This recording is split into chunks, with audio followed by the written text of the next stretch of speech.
സംസ്ഥാന സർക്കാർ PSC secretary സ്ഥാനത്തേക്ക് ഗവർണർക്ക് ശുപാർശ ചെയ്ത സാജു ജോർജിന്റെ SSLC ബുക്കിന്റെ പകർപ്പാണിത്.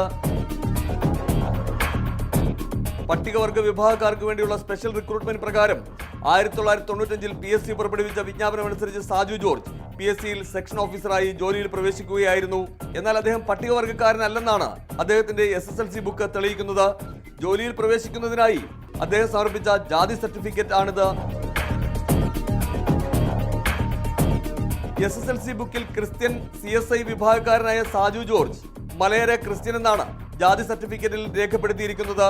ഈ സർട്ടിഫിക്കറ്റ് വ്യാജമാണെന്നും നിശ്ചിത ഫോറത്തിലല്ലെന്നും PSC കണ്ടെത്തിയിരുന്നു. മാത്രമല്ല സർട്ടിഫിക്കറ്റിൽ തഹസിൽദാരുടെ പേരും ഇല്ല.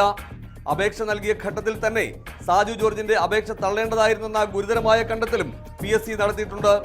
സംവരണാനുകൂല്യം അവകാശപ്പെട്ട് സാജു ജോർജ് സമർപ്പിച്ച ജാതി സർട്ടിഫിക്കറ്റ് നിശ്ചിത മാതൃകയിൽ സമർപ്പിക്കണം എന്ന ചട്ടവും ലംഘിക്കപ്പെട്ടു. സാജു ജോർജ് സംവരണാനുകൂല്യം തട്ടിയെടുത്തതായി പരാതിയുണ്ടെന്നും കിർത്താഡ്സ് വിജിലൻസും PSC വിജിലൻസും അന്വേഷണം നടത്തുകയാണെന്നും ചൂണ്ടിക്കാട്ടി PSC സെക്രട്ടറി പൊതുഭരണ വകുപ്പ് സെക്രട്ടറിക്ക് കത്ത് നൽകി സർക്കാരിന്റെ ശ്രദ്ധയിൽപ്പെടുത്തുകയും ചെയ്തിരുന്നു. എന്നിട്ടും സാജു ജോർജിനെ സെക്രട്ടറിയാക്കാൻ സർക്കാർ എന്തിന് കടുംപിടുത്തം പിടിച്ചു എന്നതാണ് സംശയം വർദ്ധിപ്പിക്കുന്നത്. ബിജു ഗോപിനാഥ്, റിപ്പോർട്ടർ, തിരുവനന്തപുരം.